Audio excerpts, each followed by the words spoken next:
Okay बच्चे, good morning. Last time हमने कल जो था इंटरमॉलिक्यूलर फोर्सेस हमने स्टार्ट की थी। आज हम उसी को कंटिन्यू करेंगे। कल हमने कर लिया था टाइप्स ऑफ इंटरमॉलिक्यूलर फोर्सेस, जिसमें हमने की थी डाइपोल डाइपोल इंटरेक्शन, फिर हमने की थी आयन डाइपोल इंटरेक्शन, फिर हमने की थी आयन इंड्यूस्ड डाइपोल इंटरेक्शंस, फिर हमने की थी डाइपोल इंड्यूस्ड डाइपोल इंटरेक्शंस, फिर हमने की थी लंदन डिस्पर्शन फोर्सेस, और इनको हम इंस्टैंटेनियस डाइपोल इंटरेक्शन भी बोलते हैं। और सिक्स हमने की थी hydrogen bonding dipole induced dipole interaction को हम डिवाई फोर्सेस भी बोलते हैं। और याद रखिए, dipole dipole dipole induced dipole और लंदन फोर्सेस, जिसको डिस्पर्शन फोर्सेस भी बोलते हैं, इनको कलेक्टिवली हम क्या बोलते हैं? वैन डर वाल फोर्सेस बोलते हैं। आयन इंड्यूस्ड डाइपोल हो गया, जहां पे लिखिए आयन इंड्यूस्ड डाइपोल इंटरेक्शन हो गई, आयन डाइपोल इंटरेक्शन हो गई, इनको हम वैन डर वाल फोर्सेस नहीं बोलते हैं। वैन डर वाल फोर्सेस सिर्फ कौन सी होती हैं? Dipole dipole dipole induced dipole and London forces. इनको कलेक्टिवली हम क्या बोलते हैं? वैन डर वाल फोर्सेस बोलते हैं।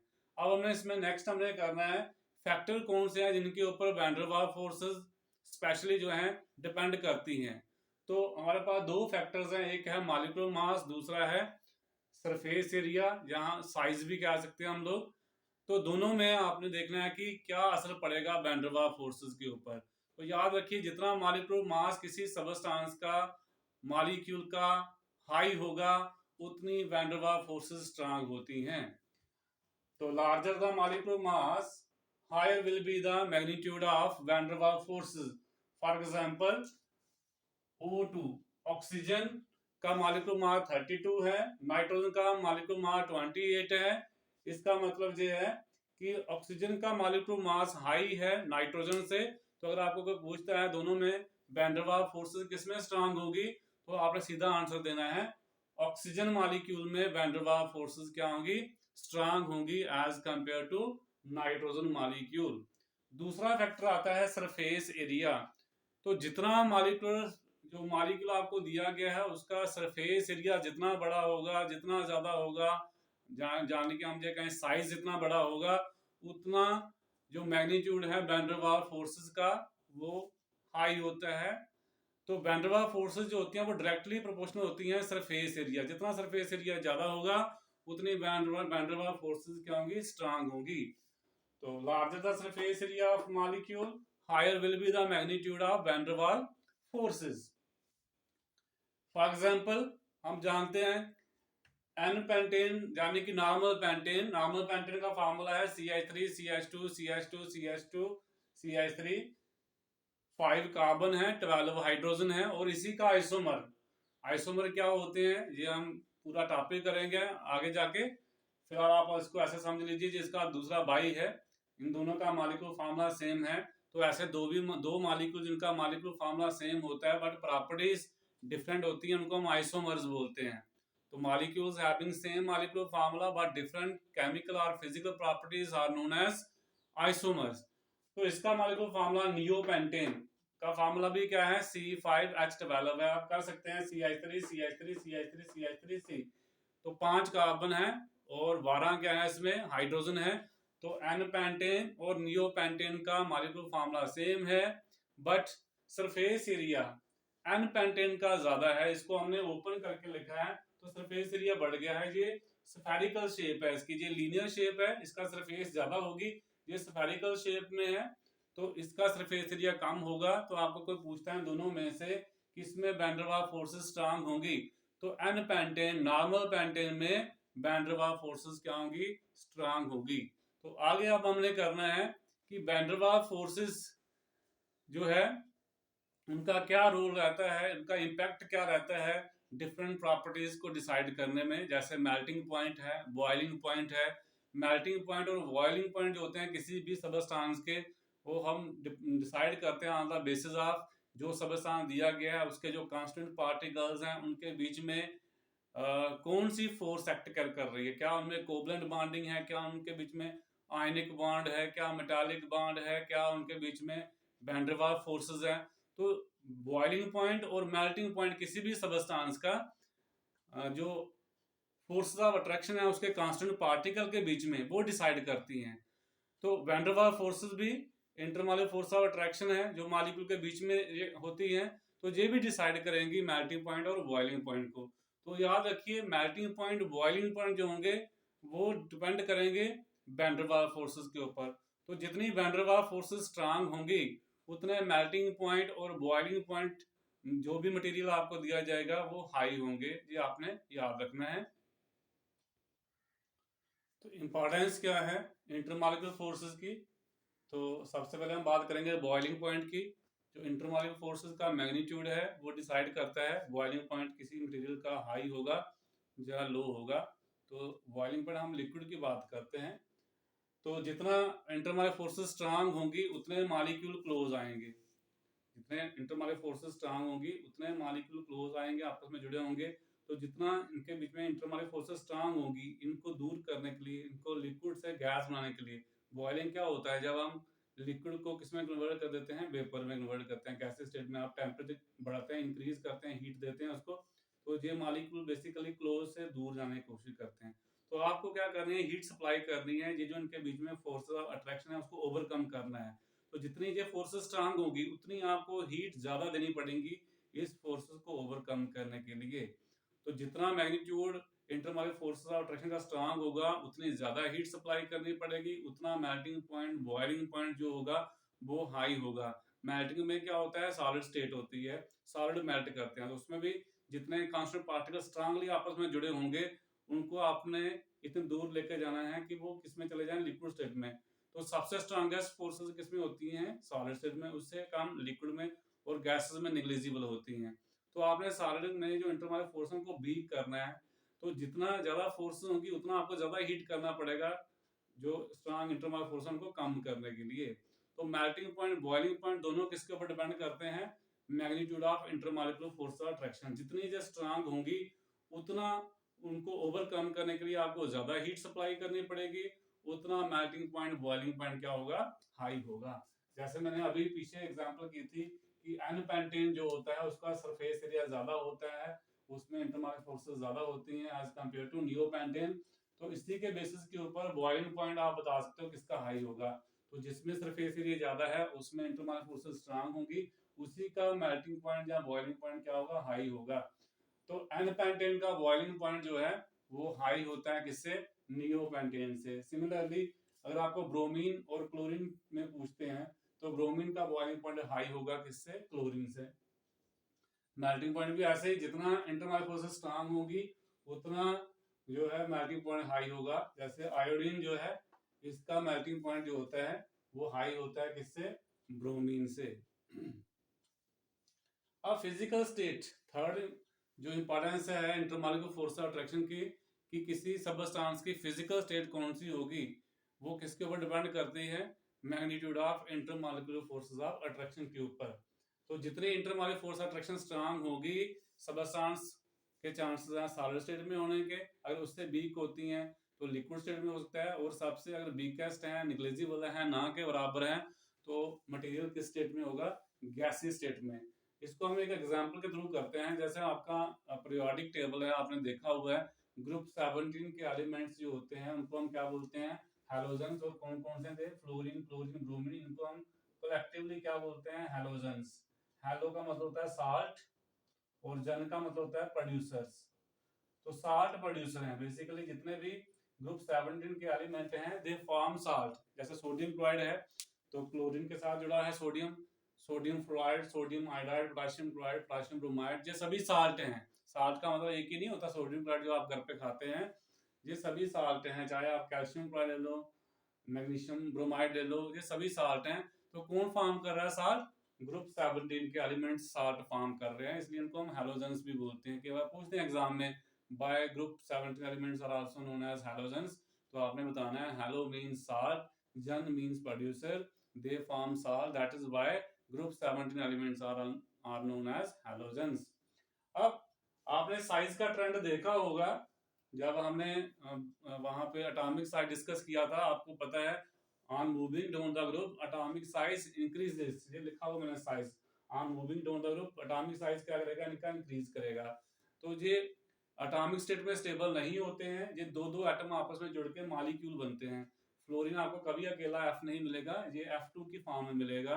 इसी तरह से Cl2 मिलेगा, Br2 मिलेगा, I2 मिलेगा। अब डोनर ग्रुप साइज बढ़ रहा है, इट मींस फ्लोरीन का साइज सबसे कम है, फिर उससे बड़ा किसका है, क्लोरीन का, उससे बड़ा ब्रोमीन का, उससे बड़ा आयोडीन का। और अभी हमने पीछे डिस्कस किया, जितना साइज बड़ा होता है उतनी van der Waals forces strong होती हैं। इट मींस सबसे स्ट्रांगेस्ट किस में है, आयोडीन में, उससे वीक किस में है, ब्रोमीन में, उसमें उससे वीक किस में है, क्लोरीन में, और सबसे वीकेस्ट किस में है, फ्लोरीन में।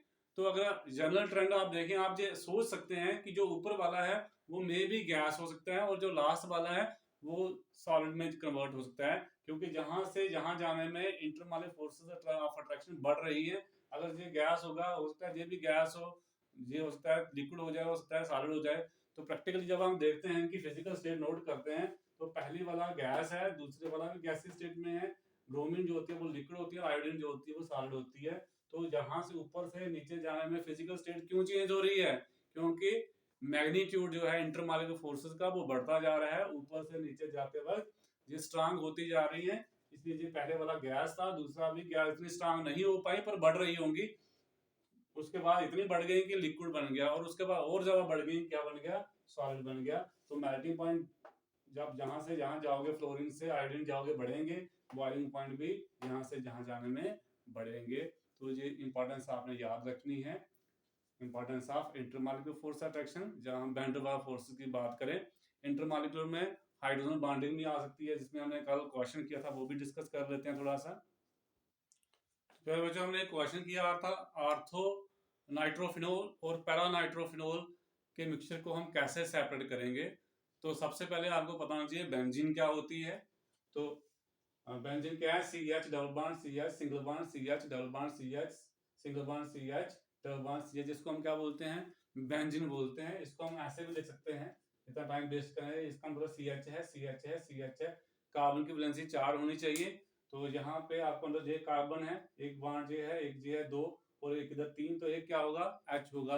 तो H यहाँ पे लिख नहीं रहे हैं, हम अंडरस्टूड होता है कि H होता है। जितने बॉन्ड कम होंगे कार्बन की वैलेंसी, उतने क्या भरने पड़ते हैं आपको, हाइड्रोजन भरने पड़ते हैं। तो इस तरह से भी बेंजीन लिख सकते हैं, जहाँ इस तरह से भी हो सकता है, इसको आप इस तरह से लिख सकते हैं, ये डबल बॉन्ड इधर भी शिफ्ट हो सकते हैं, जरूरी नहीं आगे जाकर हमने करना है, डबल बॉन्ड इधर भी हो सकता है। और जहां इसको हम इक्विवेलेंट ऐसे लिख सकते हैं, बीच में एक सर्कल डाल सकते हैं, सर्कल मतलब ये डबल बॉन्ड मूव कर रहे हैं, पहले इधर थे अब इधर आ गए, तो ये मूव कर रहे हैं, delocalised double bond pi bond है। तो इस तरह से भी आप बेंजीन लिख सकते हैं। जब बेंजीन के साथ कोई OH ग्रुप लग जाए, यहाँ पे आपने ये आ गया बेंजीन, इसके साथ जब हम OH ग्रुप लगा दें, बेंजीन के साथ अगर हम OH ग्रुप लगा दें, हाइड्रोक्सी ग्रुप लगा दें, तो इसको फिनोल बोलते हैं। हुआ क्या होगा, हमने यहां से एक H निकाला होगा, उसकी जगह OH लगा दिया होगा, तो दैट इज फिनोल। अब जब इसकी हम नाइट्रेशन करते हैं, नाइट्रेशन का मतलब होता है नाइट्रो ग्रुप लगाना। ये OH ग्रुप है, हमने क्या करना है, इस पे नाइट्रो ग्रुप लगाना है। तो यहाँ पे जो OH ग्रुप लगा हुआ है, इसके साथ वाला कार्बन, ये बेसिकली कार्बन है, जे भी कार्बन है, जे भी कार्बन है, ये वाला जो जहां ग्रुप लगा हो, इस कार्बन को हम बोलते हैं आर्थो, इसको बोलते हैं मेटा, इसको बोलते हैं पैरा पोजीशन। ये भी मेटा होता है और ये भी क्या होता है, आर्थो होता है। तो बेंजीन के साथ अगर एक ग्रुप लगा है, उसके नेक्स्ट कार्बन जहां पे वो ग्रुप लगा है, उसका नेक्स्ट कार्बन क्या कहलाता है, आर्थो पोजीशन। उसके नेक्स्ट कहलाता है मेटा, और उसके बिल्कुल अपोजिट सामने क्या कहलाता है, पैरा। यानी 1 पे जहां से हम करें, ये 1 पे 2 पे 3 पे, जहां पे 1 लिखते हैं, 1 2 3 4, तो 2 पोजीशन को हम क्या बोलते हैं, आर्थो, 3 पोजीशन को बोलते हैं मेटा, और 4 पोजीशन को हम क्या बोलते हैं, पैरा। अगर इधर से करें 1 2 3 4, इधर से भी आएगा 2 और 3, 2 वाले को बोलते हैं आर्थो, 3 वाले को मेटा, और 4 वाली पोजीशन को हम बोलते हैं पैरा। तो जब हम इसकी नाइट्रेशन करेंगे, अभी हमें नाइट्रेशन नहीं करनी है, रिएक्शन नहीं करनी है।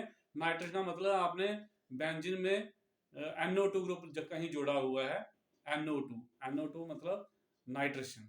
तो जब हम इसकी नाइट्रेशन करते हैं फिनोल की, तो हमारे पास नाइट्रेशन करने के लिए डालते हैं HNO3 नाइट्रिक एसिड, और डालते हैं सल्फ्यूरिक एसिड H2SO4। तो जब भी नाइट्रेशन करते हैं नाइट्रिक एसिड और क्या डालते हैं, सल्फ्यूरिक एसिड कंसंट्रेटेड डालते हैं। तो क्या बनता है, मिक्सचर बनता है, OH, नाइट्रो आता है आर्थो पे, और दूसरा बनता है तो प्लस क्या बनेगा, OH, और पैरा पे क्या लगेगा, NO2। तो जब भी आप ये रिएक्शन करेंगे, नाइट्रेशन करेंगे फिनोल की, तो आपके पास दो प्रोडक्ट बनेंगे, एक बनेगा आर्थो नाइट्रोफिनोल, दूसरा बनेगा पैरा नाइट्रोफिनोल। आर्थो को हम सिंपली शॉर्ट कर देते हैं ओ नाइट्रो, ओ नाइट्रो मतलब आर्थो नाइट्रोफिनोल, पैरा वाले को हम पी नाइट्रो लिख सकते हैं, पैरा नाइट्रोफिनोल। तो जब आपने रिएक्शन की, आपके पास ये दोनों प्रोडक्ट बने, अब आपने दोनों को अलग अलग करना है, आइसोलेट करना है, वो हमने एक्सप्लेन करना है, जो कल मैंने आपको बताया था कि हाइड्रोजन बॉन्डिंग का कंसेप्ट है। तो दिस इज पैरा नाइट्रोफिनोल, इसको हम क्या कर सकते हैं, इस वाले को हम उल्टा सकते हैं, this is para nitrophenol, OH, ये पैरा नाइट्रोफिनोल है, इसको मैंने ऐसे करके घुमाया तो ये क्या बन गया, ऐसे घुमा लो या ऐसे घुमा लो, जैसे मर्जी घुमा लो।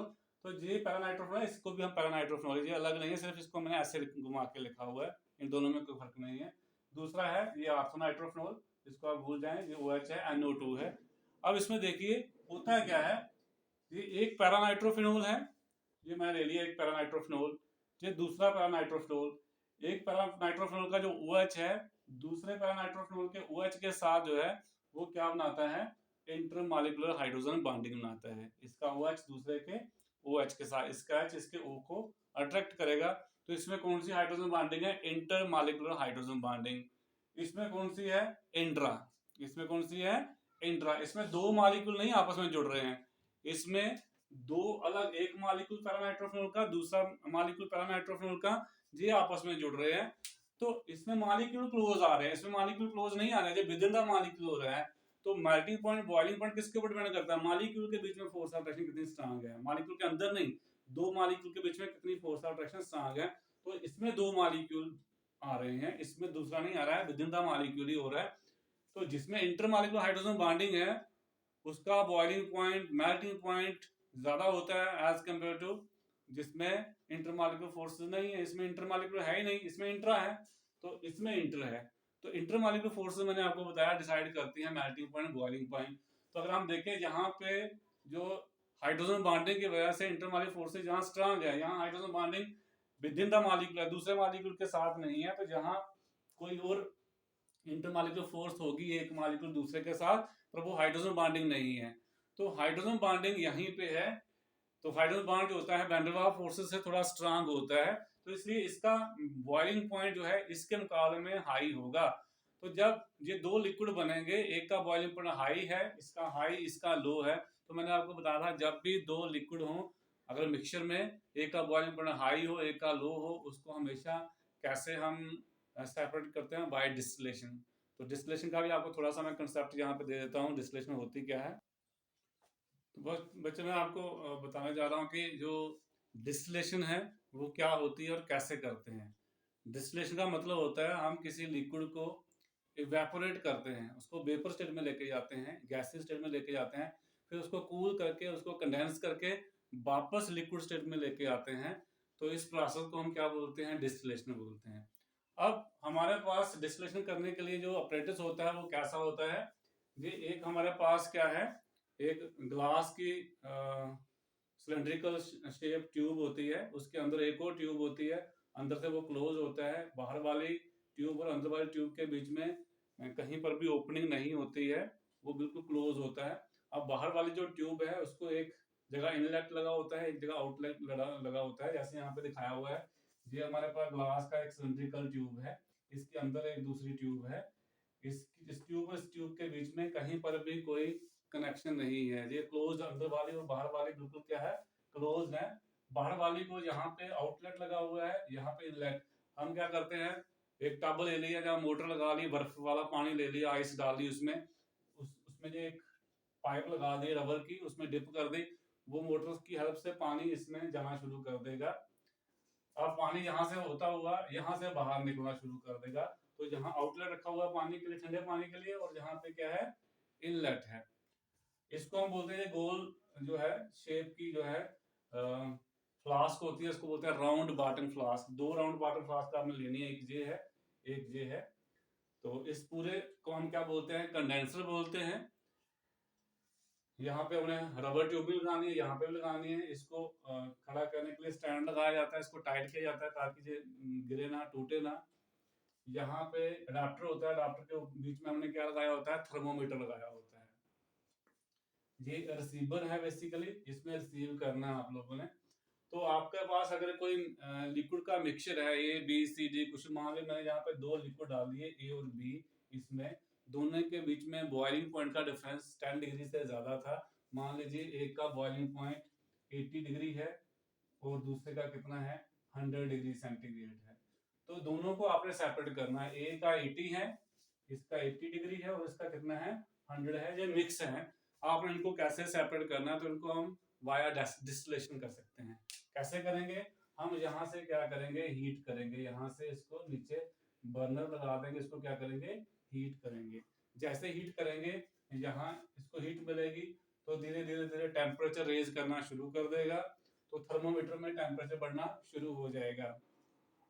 पहले जब आपने हीट शुरू किया होगा उसका, उस समय रूम टेम्परेचर 40 डिग्री हो, फिर आपने हीट किया, 40 से 50 पहुंचेगा, 50 से 60, 70 बढ़ता जाएगा, आपको थर्मोमीटर पे दिखता रहेगा। जैसे जैसे आप टेम्परेचर बढ़ाते हैं, ये स्टेज आएगी जब टेम्परेचर कहाँ पहुंच जाएगा, 80 डिग्री सेंटीग्रेड के ऊपर। उस केस में यहाँ से जो ए के मॉलिक्यूल हैं वो किसमें कन्वर्ट होना शुरू हो जाएंगे, वेपर्स में। ये एरो क्या दिखाया मैंने, वेपर्स दिखाए हैं। जैसे वेपर्स ऊपर जाएंगे, इसके साथ टकराएंगे, थर्मोमीटर टेम्परेचर 80 हो जाएगा।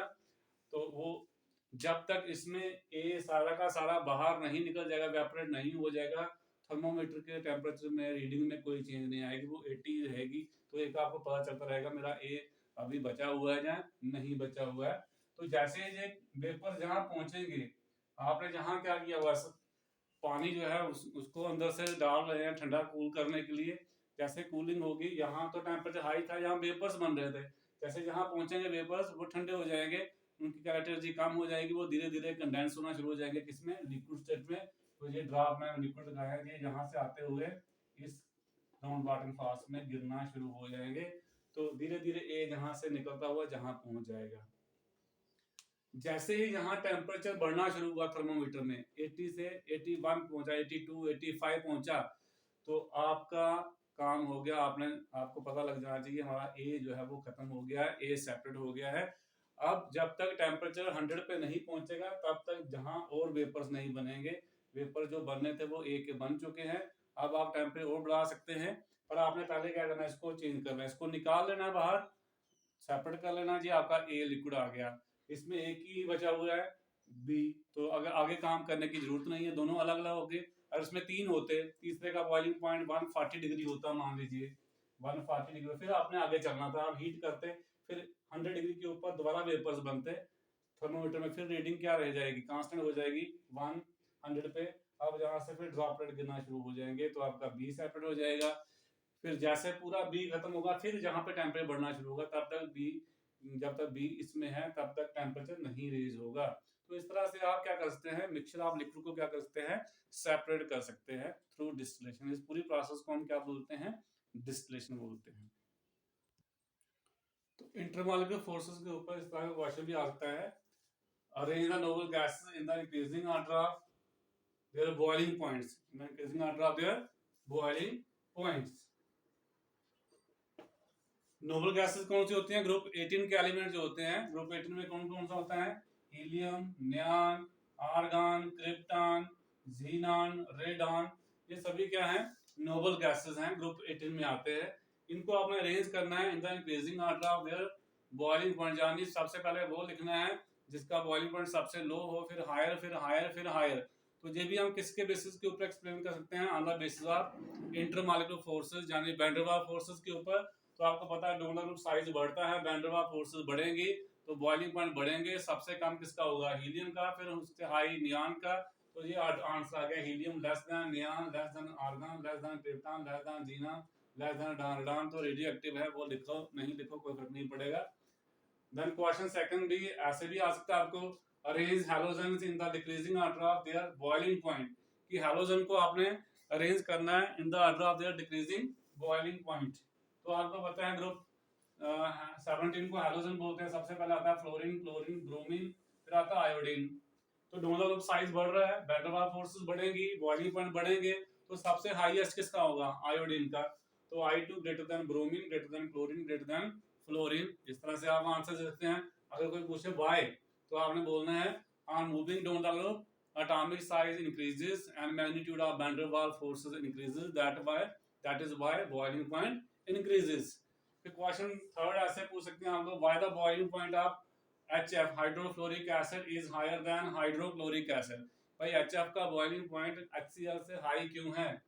तो HF का जो मॉलिक्यूलर साइज है वो HCl से छोटा है, तो HF का बॉइलिंग पॉइंट लो होना चाहिए HCl से, अगर हम वैन डेर वाल्स फोर्सेस को देखें। बट HF में हाइड्रोजन फ्लोरीन के साथ जुड़ा है। जब हाइड्रोजन फ्लोरीन के साथ जुड़ा हो तो आपको पता है हाइड्रोजन बॉन्डिंग होती है। तो HF में हाइड्रोजन बॉन्डिंग है, HCl में हाइड्रोजन बॉन्डिंग नहीं है, जहां सिर्फ वैन डेर वाल्स फोर्सेस है। बट हाइड्रोजन बॉन्डिंग स्ट्रांग होती है वैन डेर वाल्स फोर्सेस से, इसलिए हाइड्रोफ्लोरिक एसिड का बॉइलिंग पॉइंट हाइड्रोक्लोरिक एसिड से हाई है। तो आंसर क्या है? Due to intermolecular hydrogen bonding in HF। तो इस तरह के छोटे छोटे कॉन्सेप्चुअल क्वेश्चन आपको बहुत सारे पूछ सकते हैं। तो मैं अगर करवाना चाहूँ तो आपको पूरा दिन लग जाएगा, इतना टाइम नहीं रहता। आपने खुद भी बुक्स के ऊपर इस तरह के क्वेश्चन आपने इसके रिलेटेड, हाइड्रोजन बॉन्डिंग के related, van der Waals forces के रिलेटेड करने हैं। हाँ, कहीं पे अगर आपको कोई डाउट आता है, कोई कंसेप्ट समझ नहीं आ रहा उसमें, फिर आप मेरे साथ जरूर शेयर कीजिए।